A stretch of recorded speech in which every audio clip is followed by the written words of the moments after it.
Provavelmente você vai ser obrigado a instalar esse equipamento em breve. Nesse vídeo eu vou falar sobre um dispositivo que vai constar na próxima atualização da norma como equipamento recomendado. Mas assim como aconteceu com DR e DPS, é bem provável que ele passe a ser obrigatório no futuro, como já é nos Estados Unidos, por exemplo. Esse equipamento é conhecido principalmente por duas siglas, a FCI e a FDD. E para entender do que se trata, imaginem a seguinte situação. Você está usando um secador de cabelo e por algum motivo um dos condutores acaba se rompendo. E por conta da carga se forma um arco elétrico. O disjuntor não vai desarmar porque não tem sobrecarga e nem curto-circuito.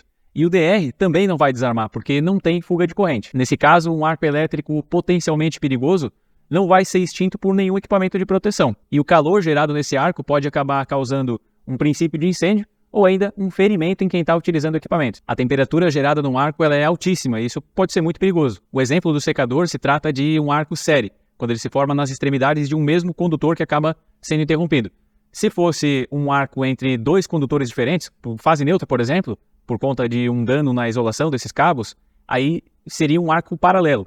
E da mesma maneira, tanto o disjuntor quanto o DR não atuariam, porque nós não teríamos sobrecarga, nem curto-circuito e nem fuga de corrente, a não ser que esse arco fizesse com que a corrente se elevasse demais, e aí o disjuntor atuaria por curto-circuito. A única situação em que se tem uma relativa segurança é quando o arco se forma do condutor para a terra, porque aí teríamos uma fuga de corrente e assim o DR iria desarmar.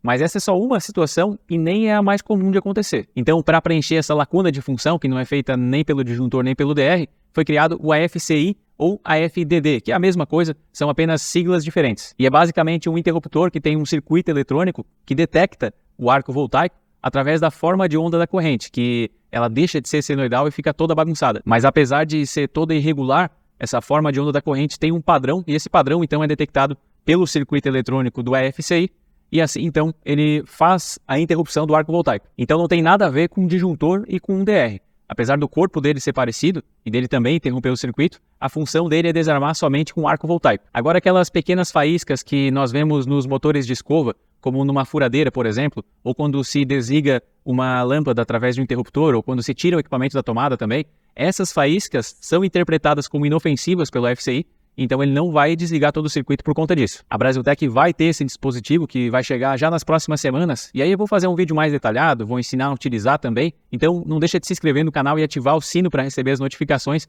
e ser avisado quando esse vídeo for publicado. E algo muito importante que precisa ser dito é que o AFCI não é um disjuntor, ele não tem só dispositivos mecânicos dentro dele. Tem uma placa eletrônica para fazer a detecção do arco, através da forma de onda da corrente, e essa placa fica 100% do tempo ligada, recebendo todos os surtos da rede. Então não esquece de instalar um DPS para minimizar os efeitos desses surtos. Lembrando que surto não vem só com raio, como se costuma pensar. Em manobras da rede, por exemplo, também tem surto de tensão, então eles acontecem com muita frequência, mesmo que você não vê um raio lá fora. O DPS não se tornou obrigatório sem motivo, As concessionárias, elas tinham que indenizar, têm ainda que indenizar as pessoas quando se tem a queima de equipamentos que são provocadas por surtos externos, desde que se consiga comprovar. Então, o DPS se tornou a mão na roda para elas. Não foi alguém bonzinho que pensou em proteger o equipamento das pessoas. Então, ele tem sim uma função muito importante e além do DPS, o bacana é colocar também um monitor de tensão, para que se consiga proteger tanto para surto, no caso do DPS vai proteger contra surto, e o monitor de tensão vai proteger contra oscilações menores na tensão, mas que acontecem por um tempo maior, um período mais prolongado. E se você não conhecia esse equipamento e aprendeu alguma coisa com esse vídeo, por favor, deixa o like para nos permitir continuar gravando conteúdo aqui para o canal. E não esquece de se inscrever e ativar o sino de notificações também para conhecer esse equipamento mais detalhadamente no próximo vídeo que eu vou lançar. Então, não vai ser já na semana que vem. Esse equipamento ele vai chegar nas próximas semanas, então se inscreve e ativa o sino de notificações para não esquecer.